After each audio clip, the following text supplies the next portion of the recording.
good. And you know, from the recovery too, you know, you got a keeper here. You got to, you know, this should be a. What was that reservoir? Or what was the zone? Let me show. Let me look here.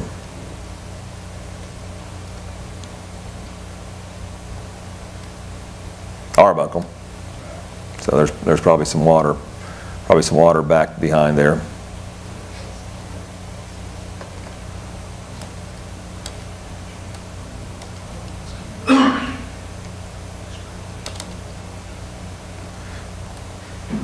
I think I'm getting. Here's a set of tests. Start at the beginning here. CST1. Big flood test here. Problem here is it's almost all water, but there again, tremendous amount of permeability. You can see where the final flow comes completely up and just within just a few pounds of equaling the shut-in. Let's look at the blow here and see whether we were seeing that at the surface or not. I wouldn't be surprised if you see it. You know, if you see a huge blow and then see it dying off, chances are, well, bottom of the bucket in 1 minute, no blow on either shut-in. You know, a lot of times, then the tester might not have done it, but if he would have opened up the valve at the surface and bled that blow off, I'm sure by the end of the final flow, he would have been seeing that, you know, he would have been losing his blow there because you know, once it equalized out, there's nothing else happening down there. Here's a depleted zone here. You can tell that this zone's been produced. Look how flat those shut-ins are. You know, they're just right in there at, you know, 200 pounds. I mean, you know, somebody else or some other well has got to this zone first. Recovery. It's an oil test. Well, it's mostly an oil test. A little bit of water in there. Here's one 5 foot of mud. Something must have happened here. The rig broke down or something. There was a lot of time that elapsed here. But zoom up and look at this. I mean, this zone has been depleted clear down to maybe 100 pounds of bottom hole pressure is all that's left here.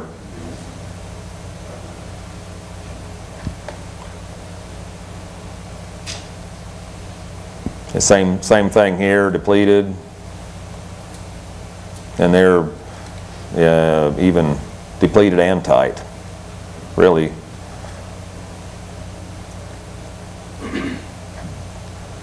As, whoops, I wanted to. And sometimes you see tests, you know, Bill was saying earlier that the pressure should never decrease, but I've seen several tests that do just like this. You know, they'll just start building and they'll be like a concave shaped shut-in. It's always really tight. I mean, every time that a zone is like this, it's just super tight. But you can tell there that as time is going by, the pressures are you know, they're climbing faster as time goes by on this. So not much, but you can tell that that the curve's getting steeper as time's going by.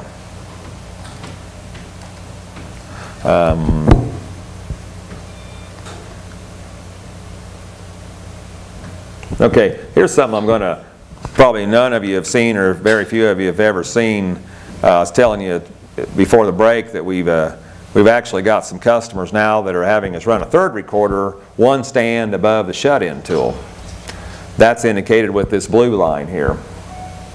And so what's going on there is once the fluid gets up, this fluid recorder is reading 0 for the entire test, not showing any hydrostatic because it's just sitting there inside the drill pipe, and until the fluid hits, and we don't have our time adjusted over this.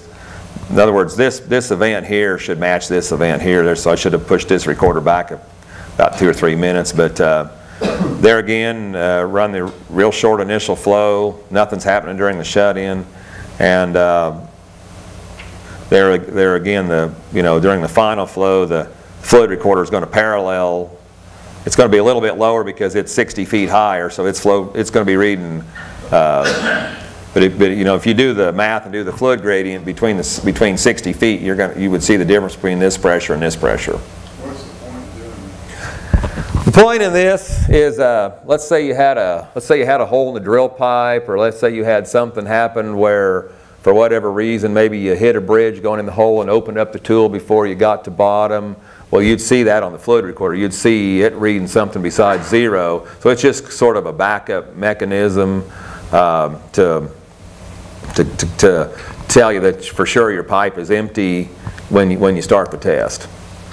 I'm not sure, you know, if you were testing maybe like a closed chamber or a deep hole where you had some kind of a cushion in there, it'd also be it'd be telling you what shape your cushion is. As far as whether it's got that much practicality in Kansas, I haven't run them enough to really have an opinion on it. This is just kind of showing it to you that this is what it looks like. I'm not selling it, or I'm not condemning it. I just wondered if they had an explanation for why they wanted to do it. Just showing that the flow pressures. Yeah. Flow pressures. Yeah, here's another one that we've done. Same situation. Kind of an interesting deal here. You can tell, I found this real interesting. You can tell that the tool opened here, but it was about halfway through that initial flow when the fluid got 60 feet up and started reacting with the fluid recorder. So in other words, you can tell here that it took about 3 minutes to get 60 foot of fluid up the drill pipe for the fluid recorder to see it. But then other than that, there again, I got my time synced up real well here, and you can see the gap between the fluid and the recorders that are down below the recorders that are in the anchor is the black one and the red one. I'm going to show you a couple other, let's see here. Here's some things that had happened over east of the Mississippi River. This is here's a strange looking Illinois. Let's see here. We tested this big gas zone twice. Real shallow test. We were only 1,600 foot deep, and yet we were, flowing almost 2 million. And look here, hydrostatic's only about 800 pounds, and shut-ins, setting here at about 630 pounds, but the flow pressure's at 500 pounds. So just a tremendous amount of perm. And then they never even run the rest of the test. They were the roughnecks, the driller, all the animals were all running for the hills because they were so scared of all the gas and the flare that night. They did go back and test it again, and it was kind of a mess too. What I wanted to point out here, and this was back before we were running an inside and outside recorder. That's why there's only one recorder. This was clear back 8 years ago. We were actually running a mechanical and a electronic at that point. What happened here? We had the flow, and we're flowing all this gas. Well, we shut the tool in. The driller picked the tool up too high, and it essentially flushed the tool when it was shut in. And we trapped hydrostatic pressure here.